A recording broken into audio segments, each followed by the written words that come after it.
Since the very first forum in Accra, Ghana, the African Forum on Business and Human Rights has indeed become the foremost intellectual marketplace for the exchange of ideas and best practices on how to transform growing commitments on business and human rights across our continent to reality.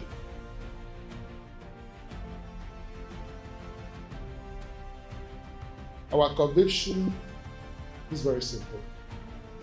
Human rights are not the constraint on business. They are the foundation of sustainable business. Remedy and reparations, delivering justice where it matters.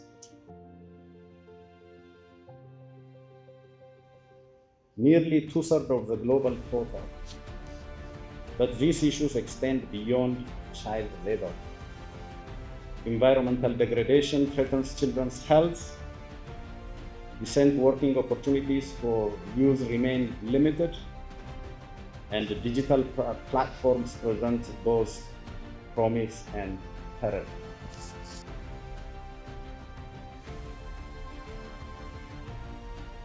We gather here under a powerful theme: from commitment to action, advancing remedy, reparations, and responsible business conduct in Africa.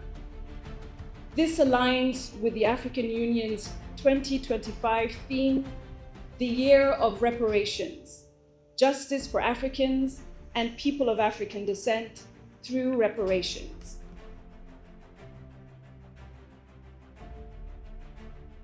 At the UN Global Compact, we celebrate this year our 25th anniversary. 25 years that we call businesses across the globe to embed in their operations and strategies the 10 principles in 4 areas: anti-corruption, environment, labor, and human rights. Resilience, and long-term resilience. In fact, meaningful stakeholder engagement, a cornerstone of due diligence, is increasingly recognized as a driver of business value. It builds trust, prevents risks, and creates stable and responsible value chains. True resilience grows when supply chains are built on collaboration, transparency, and responsibility. Yet, as this year's theme reminds us, commitment alone is not enough. We must accelerate the transition from high-level declaration to tangible results that ensure effective remedies, meaningful reparations, and responsible business practices that transform daily realities of Africa's. The challenge upon us now is to make these principles visible in the lives of ordinary people. Allow me to highlight 3 priority areas as we move from commitment to action in the Zambian context, which I believe are reflective of other parts of Africa as well.